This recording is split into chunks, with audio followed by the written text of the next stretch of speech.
hän ylös nousutoo. Hauta tyhjä on. Hän ylös nousutoo.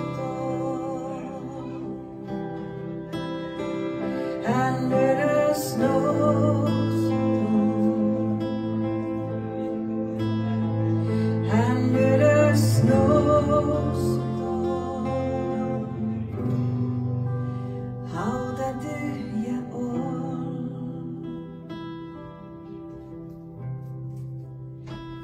Näen kiven pois vierinen. Hän voitti kuoleman.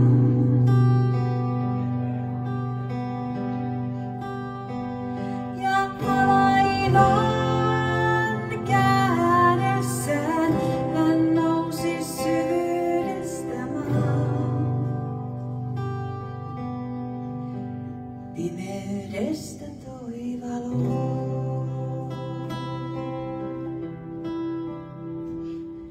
Hän ylös nousutoo.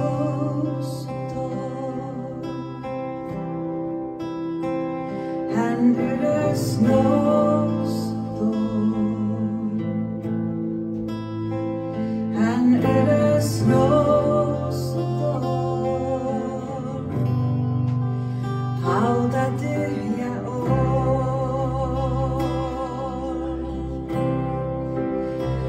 Hän ylös nousutoo. Hän ylös nousutoo.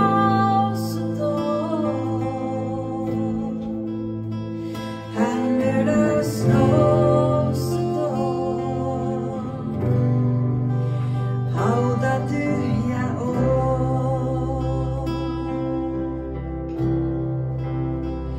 Näen kiven pois vierinen. Hän voitti kuoleman.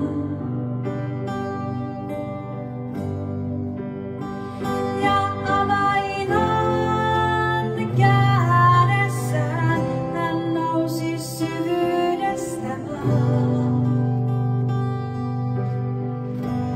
Pimeydestä toi valo. Halleluja.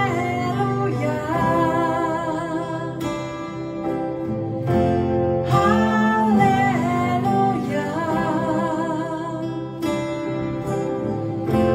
Halleluja. Halleluja.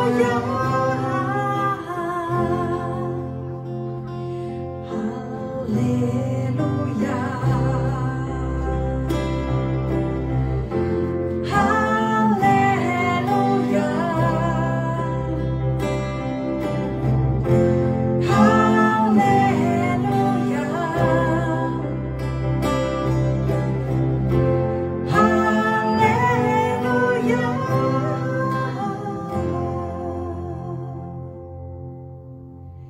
Halleluja.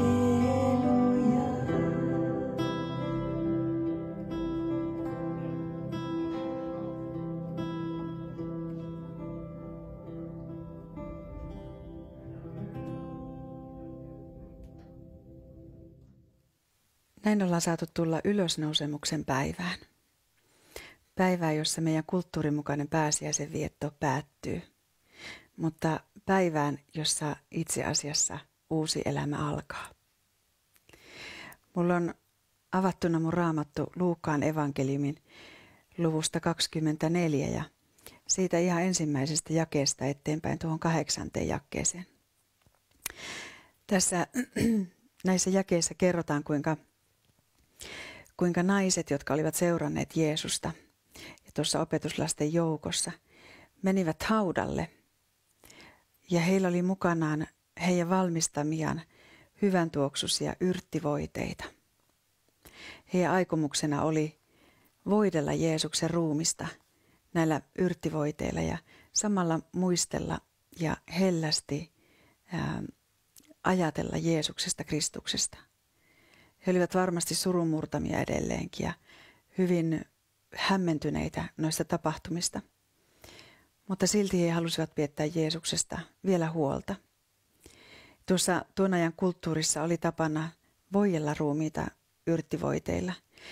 Ja sitä voisi vaikka verrata siihen, kuinka me tänä päivänä täällä länsimaissa mennään läheisemme hautaamisen jälkeen hauvalle muistelemaan ja viemään kynttilöitä ja olemaan hetki hiljaisuudessa ja suremaan tuota poisnukkunutta. Nämä naiset matkalla tuonne Jeesuksen haudalle miettivät, että miten he sais tuon kiven vieritettyä haudan suulta pois ja kuka heitä siinä voisi auttaa. Mutta kun he saapuvat tuonne haudalle, niin he huomasivat, että tuo kivi oli jo pois vieritetty. Ja kurkkasivat tuonne hautaan sisälle ja hämmentyivät suuresti, kun siellä ei ollut enää Jeesuksen ruumista. Ja yhtäkkiä heidän edessään seisoi 2 miestä ihan säteilevän kirkkaissa vaatteissa ja he pelästyi kovasti näitä miehiä. Ja nämä miehet sanovat naisille, miksi te etsitte elävää kuolleiden joukosta? Ei hän ole täällä, hän on noussut ylös. Ja nämä miehet muistutti naisia siitä, mitä Jeesus oli heille opettanut vielä Galileassa ollessaan. Näin pitää tapahtua. Ihmisen poika annetaan syntisten ihmisten käsiin ja ristiin naulitaan, mutta 3. päivänä hän nousee ylös. Tästähän Jeesus oli puhunut opetuslapsille. Hän oli valmistellut tähän tulevaan tapahtumaan heitä monilla tavoilla, mutta aivan varmasti se oli vaikeaa ymmärtää. Ja nyt heille alkoi selkiytyä pikkuhiljaa, mistä on kysymys, kun Jeesus on opettanut ylösnousemuksestaan. Hauta on tyhjä ja Jeesuksen ruumista ei enää ole haudassa. No naiset riensi sitten muiden opetuslasten luokse kertomaan tästä ihmeellisestä asiasta ja niinhän sieltä sitten juoksi myöskin Pietari ja Johannes tuonne haudalle ja totesivat saman asian. Ja niin tapahtui, että Jeesus ilmestyi monille opetuslapsille ja lopulta kaikille opetuslapsille ylösnouseena Kristuksena ruumiissaan niin, että he pystyvät ihan koskettamaan Jeesusta. Ja niin oli käynyt toteen kirjoitukset, profeettojen ilmoitukset. Niin oli käynyt jopa toteen se, mitä Jumala Aadamille ja Eevalle ilmoitti ihan siellä Raamatun alkulehdellä ensimmäiseksi Mooseksen kirjassa. Että vielä on saatanan eli käärmeen pää murskattava hänen kantapäänsä alle. Nyt se oli käynyt toteen. Kuolema oli voitettu. Synti oli voitettu. Jeesus oli lunastanut syntisen heikon ihmisen ristiin naulittuna.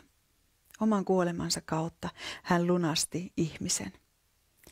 Ja kuka ikinä häneen uskoo Jumalan poikana, on oleva iankaikkisessa elämässä yhdessä Jeesuksen Kristuksen kanssa. Hebrealaiskirje kertoo siellä 9. luvussa niin, että Kristus täytti uuden liiton ihmisen ja Jumalan välillä. Ja ainoastaan Kristuksen ristintietä pitkin meillä on mahdollisuus olla mukana tuossa liitossa. Joten vaikka Jeesus oli kuollut ristillä, vaikka hänet oli haudattu, niin uusi elämä syntyi. Uusi iankaikkinen elämä, joka ei ole sidoksissa tämän maailman aikaan. Se ei ole sidoksissa tähän liharuumiiseen, jossa me nyt aikaa vietetään ja elämää eletään. Vaan kysymys on uudesta iankaikkisesta liitosta Jumalan ja ihmisen välillä. Ja siihen tarvittiin Jumalan ainutsyntinen poika, jotta se tulisi mahdolliseksi. Ja minä uudesti syntyneenä kristittynä, Jeesuksen opetuslapsena ja sinä samalla tavalla hänen opetuslapsenaan, niin me saadaan olla luottavaisin mielin ja kiinni tässä toivossa, tässä ylösnousemuksen toivossa kaikkina meidän päivinä. Jeesus lupasi lähettää meille pyhän henkensä, jotta me ei oltaisi yksin. Ja niin kävi, niin tapahtui, että hän lähetti pyhän henkensä meidän keskelle. Ja hänen pyhä henkensä elää meidän keskellä. Hän on elävä Jeesus Kristus. Ei hän ole enää hauassa, vaan hän elää. Ja hän elää tässäkin hetkessä, tässä hetkessä meidän keskellä. Ja haluaa tehdä itsensä tunnetuksi Pyhä Henkensä kautta. Mä haluan siunata sinua kaikkina sun päivinä. Ja rukoilen, että saisit vahvana kasvaa sitä uutta vartta Jeesuksessa Kristuksessa, sitä vartta, jonka Jumala sulle antaa. Se siemen on kuollut, vanha ihminen on kuollut ja uusi on syntynyt. Ja se uusi elää yhdessä Jeesuksen Kristuksen kanssa. Rukoillaan vielä lopuksi. Kiitos taivaallinen Jumala. Kiitos siitä, että meidän usko ei ole kiinni kuolleessa Herrassa, ruumiissa, joka olisi haudassa, vaan meidän usko on kiinni ylösnousseessa, kuoleman voittaneessa juutalaisten kuninkaassa, Jumala sinun ainutsyntyisessä pojassasi, Jeesuksessa Kristuksessa. Kiitos Isä, että annat meille meidän kaikki synnit anteeksi. Ja opeta meille sinun pyhä henkesi voimassa. Opeta meille tätä uutta tietä, mitä meille haluat kertoa taivaan valtakunnasta ja iankaikkisesta elämästä. Opeta meitä elämään täällä lähimmäisellemme hyväksi. Opeta meitä rakastamaan sillä rakkaudella, joka sinun ja sinun poikasi välillä on. Anna meille lisää tuota rakkautta myöskin tänne ihmisten keskuuteen. Kiitos Jeesus, että et koskaan jätä meitä yksin, vaan oot meidän kanssa jokaisessa päivässä. Amen. On ollut valtavan siunaavaa saada tehdä näitä lähetyksiä koko pääsiäisen ajan pelastusarmeijasta. Niin live-lähetyksiä kuin näitä tallenteita myöskin suomen kielellä. Ja nämä jatkuvat. Ensi lauantaina jälleen kello 15 Ruotsin aikaa live-lähetys Jumalan palveluksesta tuolta pelastusarmeijan omista tiloista. Ja sitten samana iltana vähän myöhemmin laitetaan ulos myöskin suomenkielinen hartaus. Pelastusarmeijassa on myöskin arkisin toimintaa ja siitä näet lisätietoa sitten tästä meidän Facebook-sivulta näistä ilmoituksista. Mutta nyt mukavaa viikon alkua ja kevättä ja tavataan taas lauantaina. Hei hei!